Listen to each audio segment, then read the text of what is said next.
मेची पश्चिम र काली पूर्व भनिएकोमा 2053 सालमा शेरबहादुर देउबाको सरकारले त्यति बेलाको एमाले समेतको सहमति बटुलेर महाकाली सन्धि गरेर मोटामोटी अधिकांश भागमा मात्रै महाकाली नदी सीमा नदी हुने, सबै भागमा होइन भनेर दफा स्थापित गरिसकेको छ। सुस्ता र कालापानी बाहेक डिस्प्युटेड एरिया स्वीकार गरिएको छैन। अन्य माध्यमहरूले चाहिँ मनिषा कोइरालामाथि खनिएका छन् हैन, उहाँमाथि नाना थरी चाहिँ लान्छनाहरू लगाउनु भएको छ। इन्डियाको खान्छ, चाइनाको गीत गाउँछ जस्तो भाषा एउटा तुच्छ शब्द प्रयोग गरेको छ। नेपाल भारतको दक्षिण एसियाको आन्तरिक मामिलामा चीनलाई तानेर ल्याएर ऊ आउँदैन पनि दक्षिण एसियाको मामिलो 2+1 भन्छ चीनले। र डाक्टर बाबुराम भट्टराई चाहिँ इन्डियाको पक्ष सच्छ केही पनि होइन, उहाँ ओली विरोधी हो। लोकेन्द्र बहादुर चन्द जस्तै बाबुराम भट्टराई पनि रिटायर मान्छे हो, तर एउटा धतुराको बिउ जोगाउनु पर्छ, गाँजा मास्नु हुँदैन, पाठा बाख्रा छेर्ने भएपछि दबाई खुवाउनु पर्छ भनेर होला भक्तपुरबाट बिजुक्सेको एक सिट, के अरे गोर्खाबाट भट्टराईको एक सिट।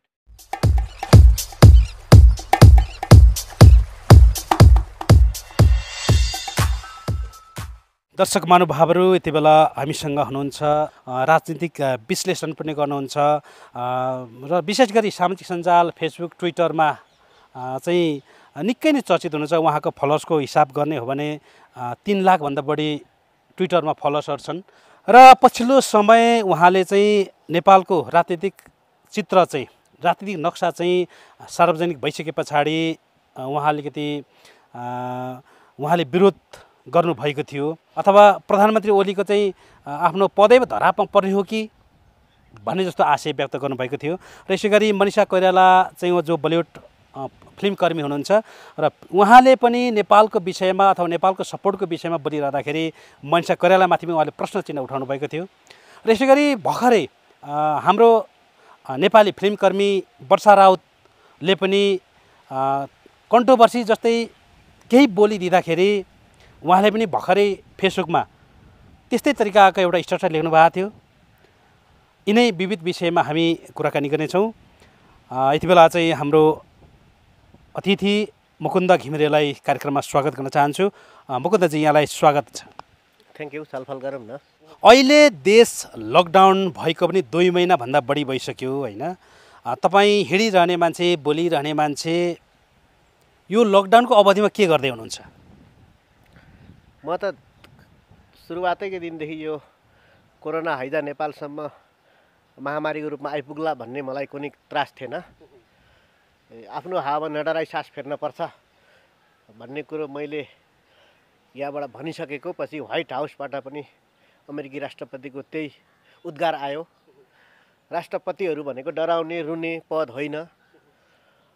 उहाँले त्यही बमोजिम नडराएको मुद्रा प्रस्तुत गर्नुभयो र म त नेपाल विश्वको सबैभन्दा कुना सुरक्षित, भारतबाट हेर्दा, बाहिरी विश्वबाट हेर्दा हिमालको कुनाबाट भएकोले हामी डराउनु पर्दैन मैले भनेको। फेरि पनि लकडाउनको प्रोजेक्ट चलेर नक्कली फर्जी बिमारीहरूको चाहिँ नि 500 सम्मको सङ्ख्या सुनाइएको र केहीको हताहत पनि भयो भनेर राज्यले आधिकारिक सूचना ल्याएको हुँदा बजारमा त्रास फैलेर बजार सुकेपछि म पनि केही न केही खुम्चिनु पर्यो। तर पछि प्रधानमन्त्रीकै तहबाट कोरोनाको यसो सङ्केत देखिएकोले मात्रै विश्व स्वास्थ्य सङ्गठनको अनुशासनमा बसेर कोरोनाले मान्छे मरेका भनिएको हो। तर उहाँहरू आफ्नो आफ्नै जटिलता कम्प्लिकेसनले मरेको हो। नेपालमा कोरोनाबाट कसैको मृत्यु भएको छैन भनेर राष्ट्रिय सभामा भन्नुभए पछाडि बजारको पनि आँट आएको छ र म झन् पुष्टि भएको छु। बजार सुकेपछि केही आफू खुम्चिनु परेको बाहेक 77 जिल्लाको केन्द्रमा काठमाडौँमा सिंहदरबारको छेउमा बसिरहेको मान्छे म मेरो गतिविधिको इलाका भ्रिकुटी मण्डपसम्म चाहिँ दैनिक जसो आइरहेकै छु। अहिले देशमा राजनीतिक नक्सा सरकारी निकायबाटै एउटा प्रकाशित भएको छ अथवा सार्वजनिक भएको छ। यसमा पनि तपाईँले सामाजिक सञ्जालमा असन्तुष्टि देखाए जस्तै हामीले बुझेका छौँ होइन। यसलाई चाहिँ यो प्रधानमन्त्री ओलीको लागि चाहिँ खतराको घन्टी बजेको हो जस्तो यहाँले आशय व्यक्त गर्नुभएको छ। उहाँको पद धरापमा अथवा उहाँको सरकार ढल्ने जस्तो चाहिँ एउटा आशय व्यक्त गर्नुभएको छ। अथवा भारतलाई चिट्याएर केही पनि हुनेवाला छैन भन्ने जस्तो पनि यहाँले भन्नुभएको छ। 3.5 करोड नेपालीले समर्थन गरिरहेको ठाउँमा अथवा यो राष्ट्रवाद राष्ट्र प्रेम झल्किरहेको ठाउँमा राष्ट्रको आक्रोश एउटा सीमा नै मिचेको आक्रोश नेपाली जनताहरूमा आइरहेको अवस्थामा तपाईँले भन्न खोज्नु भएको अथवा तपाईँले बुझाउनु खोज्नु भएको चाहिँ खास के हो? यो जहाँसम्म एउटा लोकप्रिय चित्र नेपाल सरकारले सार्वजनिक गरेको छ, यो कार्यान्वयन नहोला कि भन्ने मेरो आशंका हो।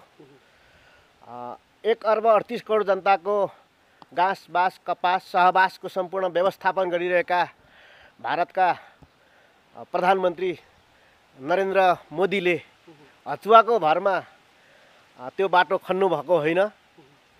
हिमाल नागेर भारतका इन्जिनियरहरूले मानसरोवर कैलाश जाने सडक बनाएका छन्। यो विकासमा चमत्कार हो। पत्थर फोडेर ढुङ्गा काटेर 17,000 फिटको चाहिँ लिपुलेक पास गरेर तल 15,000 फिटको मानसरोवर र माथि 21,000 फिटको चाहिँ कैलाश हिमालको चाहिँ भ्रमण गर्न भारत सफल हुँदैछ। यो विकासको हिसाबले प्रकृतिमाथि मान्छेले जितेको चमत्कार भएकोले विश्वले यसमा खुसी मनाउनु पर्दछ। तर सर नि यहाँले भनिरहँदाखेरि मानसरोवरसम्म पुग्नै छ भने उसको आफ्नो भूमि प्रयोग गरेर उसको आफ्नो जग्गामा बाटो खनेर नेपाली भूमि नमिचिकन बनाउनु त सक्थ्यो नि। किन हेपा प्रविधि देखाए त भारतले नेपालको जग्गा मिचेर चाहिँ? त्यो एउटा चित्रकारितामा यो सरकार फर्स्ट भएको छ, तर भूगोलमा फेल हुने स्योर छ। पहिला मेरो लभ परेको थियो भन्दैमा त्यो प्यारीको अन्त कतै बिहे भइसकेपछि नाता प्रमाण कायम भइसकेपछि इन्डियासँग हकभोग उल्लेख गरिसकेपछि त्यहाँबाट विकास देखिसकेपछि अहिले चाहिँ नि फेरि पुरानो लभर नेपाल चाहिँ त्यही पुरानो आफ्नो गर्लफ्रेन्डको फोटो जग्गे वरिपरि टाँस्दै हिँडेर त्यसको नामर्दपन विचारापन बाहेक केही देखिँदैन। नेपाल भारतको सीमाङ्कन भएको छैन। मोटामोटी पहिला मेची पश्चिम र काली पूर्व भनिएकोमा 2053 सालमा शेरबहादुर देउबाको सरकारले त्यति बेलाको एमाले समेतको सहमति बटुलेर महाकाली सन्धि गरेर मोटामोटी अधिकांश भागमा मात्रै महाकाली नदी सीमा नदी हुने, सबै भागमा होइन भनेर दफा स्थापित गरिसकेको छ। र तल्लो भागमा महाकाली नदी नेपाल भारतको सिमाना हो, तर माथिल्लो भागमा चाहिँ इन्डियालाई आवश्यक परेकोले काली तरेर यताबाट पनि चीन जान सक्ने गरी बेहोरा मिलाइसकेको छ। त्यसै अर्बौं लगानी त्यो सडकमा इन्डियाले गरेको छैन। त्यहाँ घाँस भनेपछि यो सेटिङमा मिलिसकेको कुरा यहाँको आशय यो बुझौँ हामीले, भित्रभित्रै सेटिङमा इन्डियाले मिलाएरै अथवा नेपाली लिडरहरूसँग सहमति गरेरै यो सडक चाहिँ निर्माण गरेको भन्नु खोज्नुभएको यहाँले? पूर्व महाराज महेन्द्रले त दिएकै थिए, पछि लोकतान्त्रिक नेताहरूले पनि 53 सालमा यो नदी नहुने रहेछ, यो भारतको सेन्सिटिभ चाहिँ नि भूमि रहेछ, भारतको सुरक्षाको लागि चीनसँग व्यवहार गर्न पनि त्यो कालापानी नभई नहुने इन्डियालाई रहेछ भनेर बुझिकन त्यो दिएको अर्थ बुझ्नुपर्छ। नक्सा पनि उसैको छ, हकभोग पनि उसैले गरेको छ। अहिले हामीले पुरानो सेल्फी सार्वजनिक गर्दैमा छोडेर गइसकेकी डिभोर्स भइसकेकी कालापानी हामीलाई माया गर्दिन र काली इन्डियासँग गइसकी, अब यता आउने कुनै सम्भावना छैन। तर अहिले नै यो सरकारले हत्तनपत्त इन्डिया वार्ता बसौँला भन्दै यो किन सार्वजनिक गरौँ भन्ने कुरामा चाहिँ प्रधानमन्त्री ओलीले 2.5 वर्षको तमसुक अनुसार स्टेप डाउन गर्नुपर्ने, राजीनामा गर्नुपर्ने बेलामा के नियममा राजीनामा गर्ने त? संसदै नभएका मुकुन्दे पाराका वामदेव गौतमले जा भन्नुभयो भनेर हिँड्न त मिल्दैन। म पनि संसद बाहिरै छु, वामदेव गौतम पनि आज संसद बाहिरै हुनुहुन्छ। प्रधानमन्त्री खाने पालो उहाँको आयो, त्यसको लागि वामदेवलाई ठाउँ खाली गर्न आन्तरिक काट्ने परेको थियो र इन्डियाकै त्रास देखाएर इन्डियाकै हाउगुजी देखाएर आइमाई केटाकेटी बटुलेर बैलगाडाभरि भोट ल्याउनु भएको अहिलेको प्रधानमन्त्री ओलीले 74 सालको चुनावमा। अब हिँड्ने बेलामा पनि जसरी बैलगाडा आयो त्यसै गरी फर्किनका लागि इन्डियाले चाहिँ नि कालापानी हामीलाई दिएन। भारतका प्रधानमन्त्री मोदीले मेरो फोन उठाउनु भएन। काठमाडौँका राजदूत क्वात्राले, विनय मोहन क्वात्राले हामीलाई टेर्नु भएन भन्ने न्यु पारेर प्रधानमन्त्री ओलीले यो 15 गते जेठ बजेट ल्याउने, त्यसलाई पारित गराउने, अनि एमसिसी पनि त्यही सोलोडोलोमा हालेर कतिवटा पारित गराउने र आफ्नो ड्युटी पुरा भएपछि कुर्सी छोडेर मार्ग प्रशस्त गर्नका लागि मलाई कुर्सीभन्दा मुलुक प्यारो छ, मुलुक मैले फिर्ता गर्न नसक्दा कुर्सी छोडेँ भन्ने पार्न यो चाहिँ नक्सा सेल्फी एउटा सार्वजनिक गरिएको, इन्डियालाई, भारत मातालाई नेपाल आमाले हात हालेर अँगालो मारेर खिचिएको तस्बिर जस्तो हो त्यो अहिलेको नक्सा। इन्डियाको पनि त्यसै गरी अस्तिको नक्सा सेल्फी नै हो र यो पनि सेल्फी हो। अब छुट्टिनु अनिवार्य छ। प्रधानमन्त्रीले चाहिँ आफ्नो जिम्मेवारी छोड्नलाई यो एउटा बहाना पार्नुभएको भन्ने मेरो रिडिङ छ। तर इतिहासमै कसैले इन्डिया विरुद्ध बोल्न नसकेको एउटा हिम्मत चाहिँ प्रधानमन्त्री केपी शर्मा ओलीले देखाएको देखियो नि त, होइन? योभन्दा अगाडि इन्डियाले जति सिमाना मिचे पनि जे भने पनि हजुर हजुर भन्ने हाम्रो नेतृत्व चाहिँ यो प्रधानमन्त्री केपी शर्मा ओलीमा आइसके पछाडि चाहिँ अहिले इन्डियाले लिपुलेख मिच्दाखेरि खबरदार यो चाहिँ मेरो देश हो, सिमाना मिच्नु पाउँदैछ भन्नेसम्म आवाज त उठाउनु पनि उहाँले। इन्डियासँग लड्न पर्ने, जुझ्न पर्ने, इतिहासमा नभएको रेकर्ड बनाउनु पर्ने, बाउलाई कुट्न पर्ने, त्यति बहादुर प्रमाणित भएर मात्रै हामी लाउरे लाग्नुपर्ने आवश्यक छैन। त्यसो गर्नुभएको हो भने प्रधानमन्त्री ओलीको दुस्साहस हो, प्रमाणित पनि हुन्छ। लिपुलेखको पहरोमा उहाँले कुइनो ठोकाउनु भएको छ, आया भन्दै राजीनामा गर्ने यो बहाना हो। र भारतसँग हामी कहिले लडेका पनि होइनौँ, यहाँ इतिहास झुटा लेखाइएको छ। बेलायतले हत्ता नपत्ता नेपाल, भारत, पाकिस्तान छोडेर जाने बेलामा सर्भेयर पठाएर मोटामोटी नक्साङ्कन गरिदिएको हो। त्यति बेला कालीलाई मोटामोटी भनेकोमा पछि कालीको मुहान बाङ्गिएर इन्डियातिर पसेको हुनाले यसलाई सोझो पार्नु, फिल्डमा आएर हेर्दाखेरि लिम्पिया धुरासम्म नेपाल दिँदा चीन र भारत अपाङ्ग हुने खतरा भएकोले, चीन र भारतको बाटो, मूल बाटो बन्द हुने भएकोले चुलाकै छेउबाट चोर कमिला हिँडे, घिउ कमिला हिँडे भने पनि तातो भुतभुते खनाएर घिउ कमिलालाई यात्रामा बाधा दिनु हुँदैन। इन्डियाका घिउ कमिलाहरू, धर्मात्माहरू मानसरोवर लिपुलेख जाने मूल बाटो परेको, हिस्ट्रीदेखिको भएकोले, इतिहासदेखि चलेका बाटा कुला यता रोक्न नमिल्ने भएकोले नेपालले त्यो छोडिदिएको हो, इन्डियाको सेन्सिटिभिटी बुझिकन। तर सुगौली सन्धिमा त महाकाली अथवा कालीदेखि पूर्व नेपाली भूभाग भनेर चाहिँ त्यो एउटा सम्झौता गरेको रहेछ नि त सुगौली सन्धिमा त। सुगौली सन्धि पनि भारतको बिहारको पूर्वी चम्पारण जिल्लाको सुगौली भन्ने ठाउँमा एउटा अन्तर्राष्ट्रिय आवश्यकताले भारतलाई भुटान चाहियो, नेपाल चाहियो, पाकिस्तान चाहियो, कहाँ बनाउने त यी धार्मिक तीनटा राष्ट्रहरू भन्दा पूर्वी कर्नरतिर भुटान, पश्चिमी कर्नरतिर मुस्लिम इलाका इस्लामको रक्षा गरेर पाकिस्तान र नेपालमा यो बिपीका पाखातिर चाहिँ नै हिन्दू राज्य बनाउने भनेर सुगौलीदेखि र व्याख्या हुँदै आएको हो। नेपालका संस्थापक अवस्थाका नेता बिपी करालाले पनि भन्नुभएको रहेछ नेपाल भारत लगभग एउटै थियो, तर नेपालबाट चाहिँ नि ब्रिटिसले चाहिँ नि गोर्खे फौजहरू लानुपर्ने भएकोले इन्डियन हुन् भन्ने फिलिङ नपार्नलाई, नेपाल बेग्लै हो भन्ने पार्न अलि नेपालका मुखियाहरूलाई चाहिँ सलामी बढी दिएको मात्रै हो। तोप के अरे 20-22 तोपको कति सलामी दिएको मात्रै हो। इन्डियाका 600 बढी राज्यमा लगभग औकात सबैको एउटै हो भनेर बिबिले व्याख्या गर्नुभएको। त्यति बेलाका बिबिसीतिर जागिर खाने पत्रकार मणि राणाहरूले, ध्रुवहरी अधिकारीहरूको भिडियो अहिले पनि बजिरहेको छ। र मोटामोटी चाहिँ काली पूर्व त्यति बेला नेपाल भनिएको रहेछ, तर फिल्डमा आएर हेर्दा काली चाहिँ नै मुहान भड्केर इन्डियातिर पसेको हुनाले त्यो मिलाउनका लागि 53 सालको महाकाली सन्धिबाट सच्याइसकेको छ। र भारतको सेना त्यहाँ ड्युटी बसेको छ। यहाँ कसैले ट्विट लेखो भन्दैमा, कसैले चित्र बनायो भन्दैमा, कसैले राष्ट्रियताको पिपिरी बजायो भन्दैमा त्यो सेना आफ्नो ड्युटी छोडेर हिँड्दैन। नेपालले यो पब्लिक कन्जम्सनको लागि, राष्ट्रवादी भावनाको विकास गर्नका लागि भारतको माडे देखेर हाम्रा कतिपय राष्ट्रवादी कुकुरहरू भुक्छन् भने त्यसले फरक पर्दैन, तर पाउनलाई टोक्छन् भने त्यस्ता कुकुरलाई झुन्ड्याउने चलन छ। इन्डियाको हामीले यसबाट माखो मार्न सक्दैनौँ। प्रधानमन्त्रीले आफ्नै आवश्यकताले राजीनामा गर्ने बहानाको रूपमा मात्रै यो नक्सालाई चर्काउनु भएको र अहिलेकी भूमि सुधार मन्त्री चाहिँ नै एउटा नक्सा लिएर घर घरमा देउसी भैलो भट्टाउन जो जानुभएको छ नि, त्यहीँबाट देखिन्छ कि यो राजनीति मात्रै बढी भइरहेको छ भन्ने।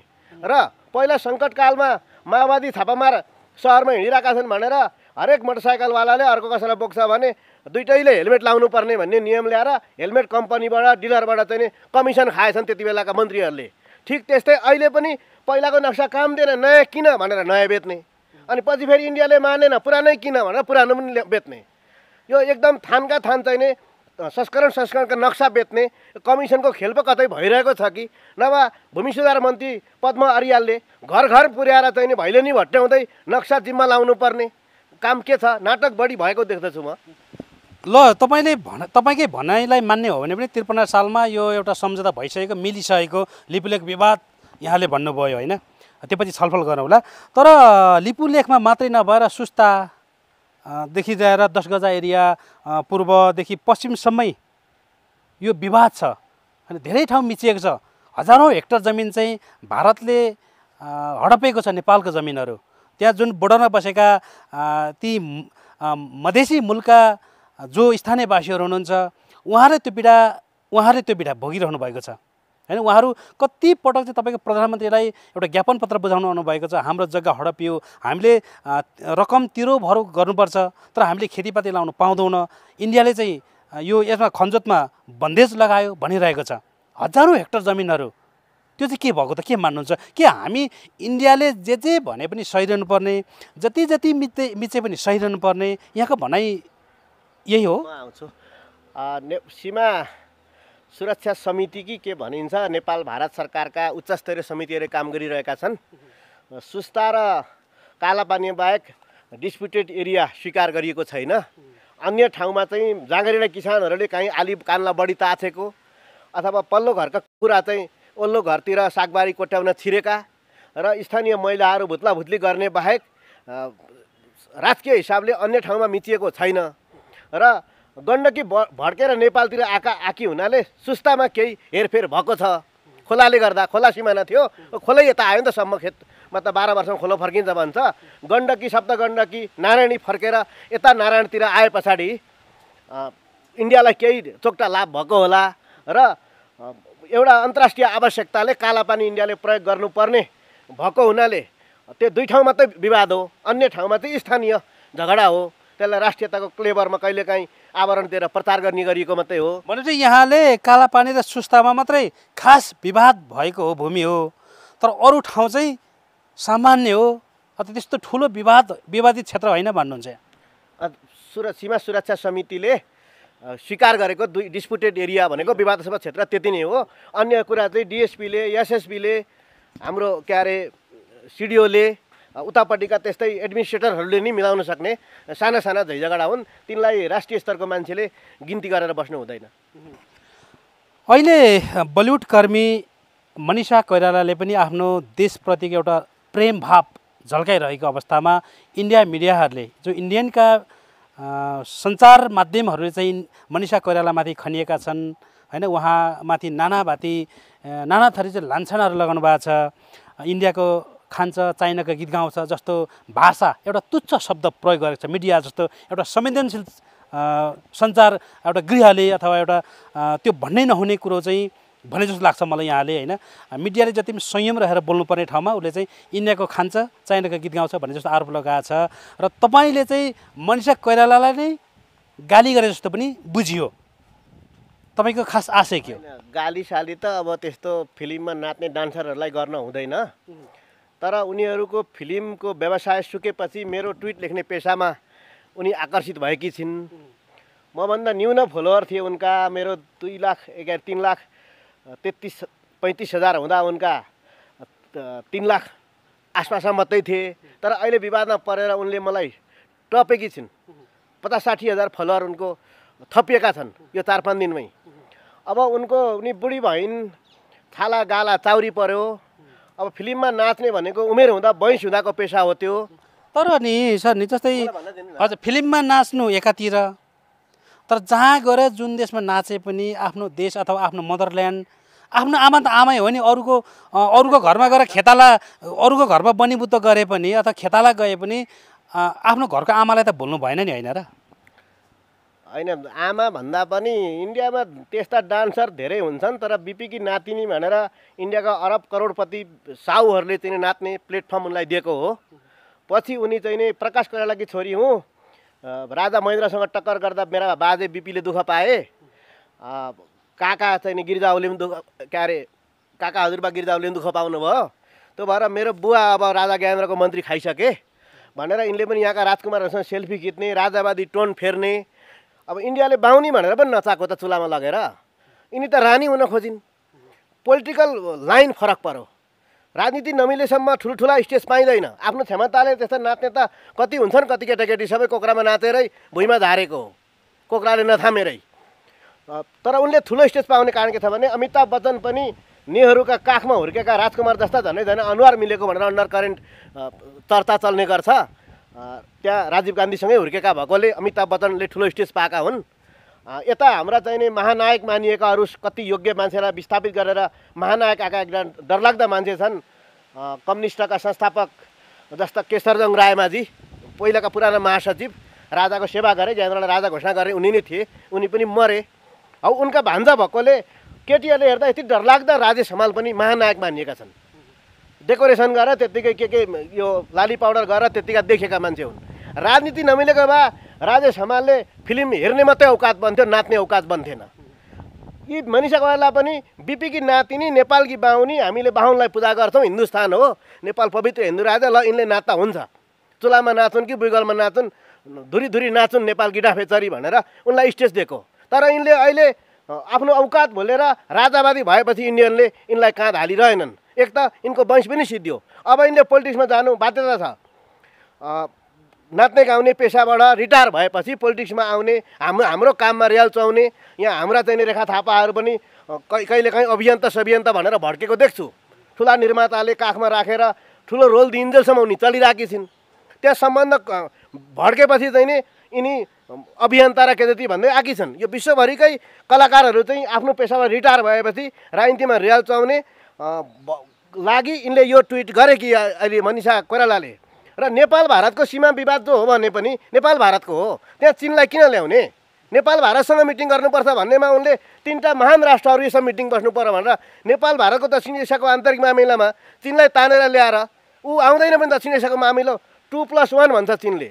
तर यो विवाद त इन्डियाको सञ्चार गृहहरूले अथवा सञ्चारकर्मीहरूले ल्याएको देखिन्छ नि त। यो चाहिँ चाइनाले नेपाललाई युज गरेको भनिसके पछाडि नै मनिषा कोइरालाले बोलेको होइन र?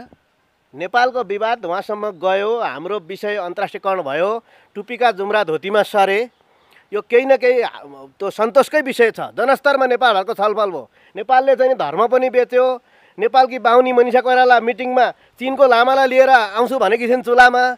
यो आवश्यक छैन। चिन आउँदैन पनि यहाँ कसैले बोलायो भन्दैमा तिमीहरू दुईवटा पहिला मिल अनि मलाई मिटिङमा बोलाऊ भन्छ। दक्षिण एसियाको मामिलामा चिनले हात हाल्दैन, 2+1 भन्छ। चिनले हाम्रो नेपाली, मैथिली यस्तो राउटे भाषा बुझ्दैन। उसले हिन्दी डान्समा मात्रै चिन नाच्छ। हिन्दी एउटा अन्तर्राष्ट्रिय भाषा, करोडौँले बोल्ने भाषा हो। बलिउडमा, चिनमा इन्डियाका फिल्महरू, स्टारहरू चर्चितै हुन्छन्। त्यसैले मनिषा कोइरालाले त्यो अनावश्यक हिसाबले हाम्रा परराष्ट्र मन्त्रीको ट्विटमा चिनको चाहिँ पनि मिटिङ चाहियो भनेकोले इन्डिया रिसायो। हाम्रो दक्षिण एसियाको आन्तरिक मामिलामा चिनलाई किन बोलायो त राम्री? तर त्यो यसो हो नि सर, त्यो त्रिदेशीय एउटा केन्द्रबिन्दु अथवा तिनै देशको चाहिँ त्यो एउटा जोडिने बिन्दु मानिएको लिपुलेख भएको हिसाबले चाइना पनि जोडिन आएको हो नि त, होइन र? चाइना जोडिए, भारतले उहिल्यै जोडिसकेको छ। 2015मै भारतका प्रधानमन्त्री चिनका प्रधानमन्त्रीसँग बेजिङमा गएर हामी यो पास भएर व्यापार गर्ने, समुद्रको बाटो कलकत्ताबाट मात्रै पुग्दैन, आकाशमा साधारण चिजबिजलाई आकाशमा उडाएर पनि पार लाग्दैन, भिआइपीलाई उडाउँला, स्थलमार्गको बाटो व्यापार गर्ने, यो लिपुलेखको बाटो गर्ने भनेर त्यो ढुङ्गाको अक्षर लेखिसक्यो, त कसैले मेट्न सक्दैन। र अहिले मनिषाले चाहिँ दक्षिण एसियाको आन्तरिक मामिलामा चिनलाई मुछेको र पोलिटिक्समा बोलेको हुनाले इन्डियाका लाखौँ लाख फ्यानहरूलाई उनले ह्याटर बनाइन्। त्यस हिसाबले यिनलाई चाहिँ अब खुच्चिङ भन्नुपर्छ। यिनलाई दोहोरो घाटा भयो। न त यिनले लेख्दैमा त्यो कालापानीको सेना हट्ने हो, न त चाहिँ नि यिनको इन्डियाको फिल्म बजार, पुरानो फिल्म पनि चल्ने, नयाँ फिल्म पनि काहीँ काहीँ चाहिने रोल खेल्न पाउँथिन् होला कुनै बुढेमाको रूपमा, त्यो पनि यिनको गुम हो। तर यसरी हेपा प्रविधि देखाएको त पक्कै देखिन्छ नि, होइन र? नेभर, त्यस्तो लाग्दैन। भारत र नेपाल सँगसँगै छौँ। कहीँ इतिहासमा कहिल्यै झगडा पनि भएको छैन। भारतको सार्वभौमत्वको लागि गोर्खाली पल्टन चाहिने सिक्किमदेखि, काश्मीरदेखि, राजस्थानदेखि, पन्जाबदेखि यता दोकलाम, उता बेलायतको लागि फोकल्यान्डमा हाम्रा दाजुभाइ मरिरहेका छन्। भारतलाई आपत पर्यो भने त्यो गोर्खा रेजिमेन्ट मात्रै होइन, सिङ्गै नेपाली जनता, 3 करोड जनतालाई वर्दी लाएर फिल्डमा अथवा कुन तरिकाले हाँसिया खुर्पा बञ्चना लिएर इन्डियाले उतार्छ होला। इन्डियासँग हामी कहिले पनि झगडामा छैनौँ। केही नमिलेको चाहिँ नि हाई लेभलमा स्तरीय स्तरका वार्तामा बसेर त्यो मिलेको छ र इन्डियालाई जित्न सकिन्छ लडेर भन्ने जो कुरा छ, नेपालको सेना नै इन्डियाको मानार्थ चाहिँ नि पदमा बसेको हुन्छ। नेपाली सेनालाई हतियार दिएकै इन्डियाले नयाँ अथवा थोत्रो इन्सास राइफल बाँडेको हुन्छ। नेपालको बजेटमै इन्डियाले दिएको हुन्छ। हेलिकप्टर, इन्डियन हेलिकप्टर अस्ति त्यो कालापानी मुनि 10 किलोमिटर यता छाङ्रुमा नेपालको सशस्त्र प्रहरी पुर्याउने हेलिकप्टरै त्यो इन्डियाले किनिदिएको होला। र नेपालको बजेट, भुटानको बजेट वार्षिक भारतमा निर्मला सीतारमणले बजेट दिनुहुन्छ 12 करोड बजेट यो साल पनि इन्डियाले दिएको छ। यो भन्नलाई मात्रै स्वतन्त्र भनेको पढाइ लेखाइ मात्रै हो। हाम्रा प्रधानमन्त्री इन्डियामा कम्युनिस्ट होस् कि जोसुकै होस्, इन्डिया गएर चाहिँ नि रुद्राक्षमाला, दिङ्लाको रुद्राक्षमाला र पशुपतिनाथको चन्दन कोसेली लग्नै पर्छ। नयाँ प्रधानमन्त्री ओलीले पनि लग्नुभएको 2 चोटि, अब हुनेवाला वामदेव हुनुभयो भने पनि उहाँले पनि लानुहुन्छ। त्यो हिसाबले भारत र नेपाल चाहिँ नि कहिले प्रतिस्पर्धी होइन, कहिले शत्रु होइन, मित्र राष्ट्र हो।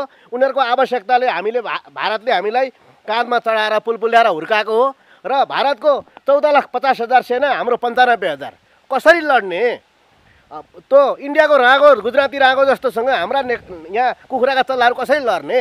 यी चल्लालाई त हामीले त्यो गोबरमै चर्नुपर्छ। उसका ढाडमा चढेर पखेटा फटफटाउँदै अन्तर्राष्ट्रिय स्वरले हिन्दू राज्य को रूपमा हिन्दुस्तानमाथि हामीले बाँच्नुपर्छ।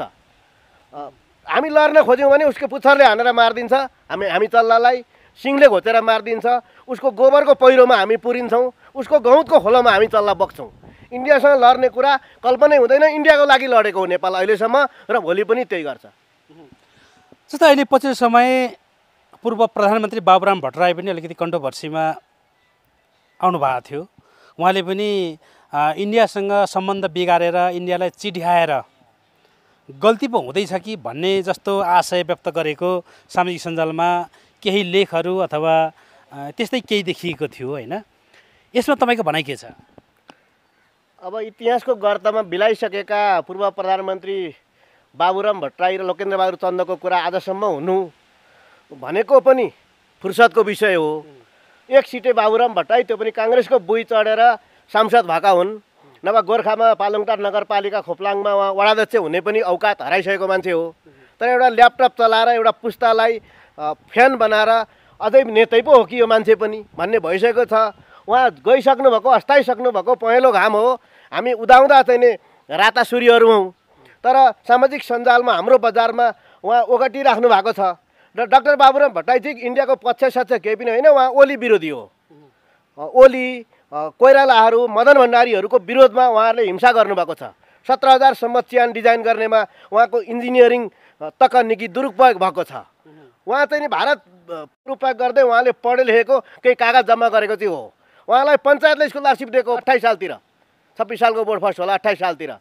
केटाकेटीमा चाहिँ फर्स्ट थियो, उहाँ पढाइमै लागेको भए राम्रो मास्टर हुनुहुन्थ्यो होला, अथवा इन्जिनियरिङमै लागेको भए बुढाबुढी नै राम्रा इन्जिनियर अथवा कुनै भ्रष्ट इन्जिनियरको रूपमा चाहिँ नि सजाय पाइसकेका हुन्थ्यो होलान्। तर पोलिटिक्समा आएर यी मान्छे बिग्रेका। पञ्चायतले स्कलरसिप दियो, घर राजाको जिल्ला गोर्खा, ससुराल राजाका महेन्द्रका मन्त्री धर्मरत्न एमीकी छोरी उहाँले बिहे गरेर मात्रै त्यही नाता प्रमाणबाट उहाँ लाइनमा बसेर प्रधानमन्त्री हुनुभएको। माओवादीमा अरू शीर्ष नेता थिए नि, कृष्णबहादुर महरा थिए, संस्थापक नेता, प्रचण्डभन्दा वरिष्ठ मास्टर, प्रधानमन्त्री उनी हुनुपर्ने। उनलाई एउटा गर्लफ्रेन्ड काण्डमा फसाइयो। रामबहादुर थापा थिए, उनी मङ्गोलियन भएकोले हिन्दू राज्यमा नागरिकता के अरे प्रधानमन्त्री बन्न यो नाकले दिएन कि के हो, उहाँलाई गृहमन्त्री श्रीमन्त्रीमा पदमा सुन्दर लाउती जस्तो स्थानीय पदमा थन्काएर रामबहादुर मगरको पद, कृष्णबहादुर महराको पदमा बाबुरामले दाइँ गरे। प्रधानमन्त्री त्यसरी भएका हुन्। यी मान्छे अहिले इन्डियाको नाउँ जो बेचिरहेका छन्, यो मिल्दैन। राजावादीहरू चाहिँ नि रिटायर भएपछि, मरेपछि उनका थोत्रा थाङ्नाहरू लगेर घाटमा फालिन्छ, अनि त्यहाँबाट टिपेर ल्याएर धोइपखाल गरेर इन्डियन ट्याग टाँगेपछि ए ब्रान्डेड छ भने हारालुच बेचिन्छ। यी इन्डियन केही होइनन्। यी काठमाडौँका टुकुचाहरू पनि इन्डिया पुगेपछि यिनलाई गङ्गा भनिन्छ। यी फोहोर यहाँ थुक्न पनि घिन लाग्ने टुकुचाहरू इन्डियामा पुगेपछि पवित्र गङ्गा भनिन्छ। र यी काठमाडौँका नेता, गोर्खाका नेता, दरबारका नातापाताहरू इन्डियाको नाम बेच्नु बेकारको कुरा हो। र लोकेन्द्र बहादुर चन्द जस्तै बाबुराम भट्टराई पनि रिटायर मान्छे हो, तर एउटा धतुराको बिउ जोगाउनुपर्छ, गाँजा मास्नु हुँदैन, पाठा बाख्रा छेर्ने भएपछि दबाई खुवाउनुपर्छ भनेर होला। भक्तपुरबाट बिजुक्सेको एक सिट, के अरे गोर्खाबाट भट्टराईको एक सिट, उता प्युठानतिर एमाले काँध हालेर पनि यो सङ्घीयता विरोधी फुटेको गिलासको एक सिट चित्रबहादुर केसीले आफ्नी मालिकका बाहुनी, भान्से बाहुनी सांसद अहिले पनि हुनुहुन्छ। हुँदा हुँदा एउटा फेसबुकबाट चिनिएका अमेरिकाबाट आएका डाक्टर सिके राउतलाई पनि सप्तरीको महादेवा गाउँ विकास समितिमा चाहिँ गाउँपालिकामा चाहिँ नो भोट गराइदिएछन् उनले। यसरी ठाउँ ठाउँ पकेट क्षेत्र बनाएर यस्ता धतुरा जोगाइरहेको देखिन्छ। डाक्टर भट्टराई एउटा रिटायरमेन्ट मान्छे हो, गोर्खाली हो, राजाका ज्वाइँ हुन्। धेरैतिर तालमेल मिलाएर मात्रै उनी प्रधानमन्त्री भएका हुन्, नभए इन्जिनियरमै अथवा कहिलेकाहीँ बाख्रा पाल्ने फोटा कि के सार्वजनिक गर्नुहुन्छ त्यत्तिकै टुङ्गिने खतरा थियो। र डाक्टर भट्टराई जस्तो शङ्कास्पद व्यक्तिले विश्वकै सबभन्दा ठुलो डेमोक्रेसी भारतको नाम लिनु यो नमिल्ने कुरा हो।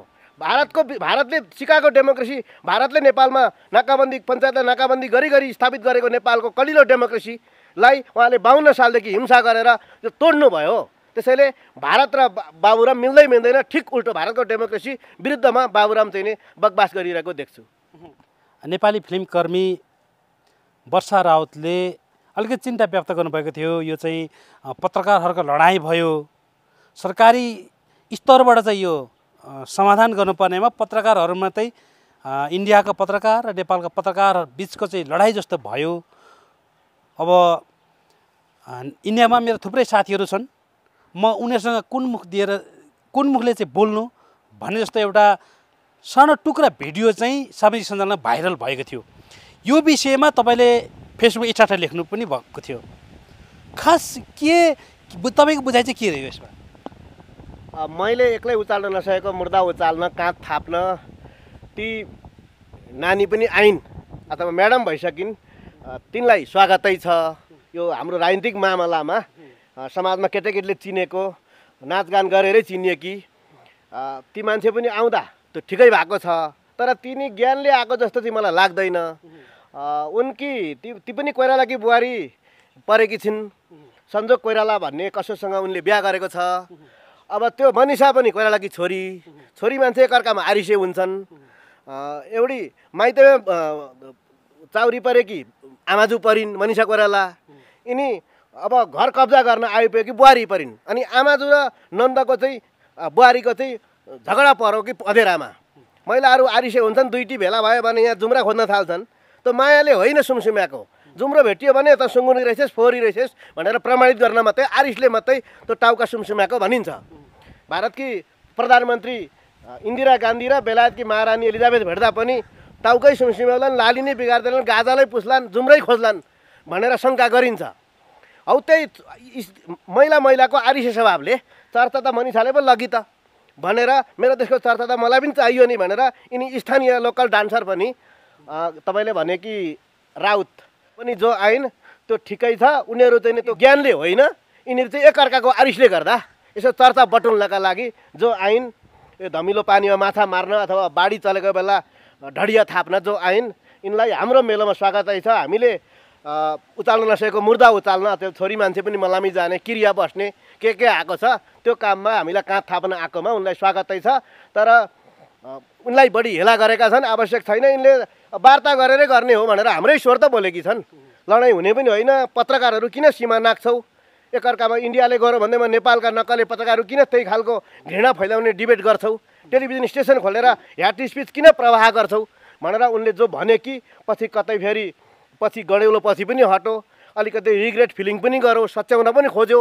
ती वर्षा राउतले पोजिसन लिइरहेको छोडिन् भन्ने कुरा छ। तिनी आरिसले भए पनि सही काममै आएकी छन्।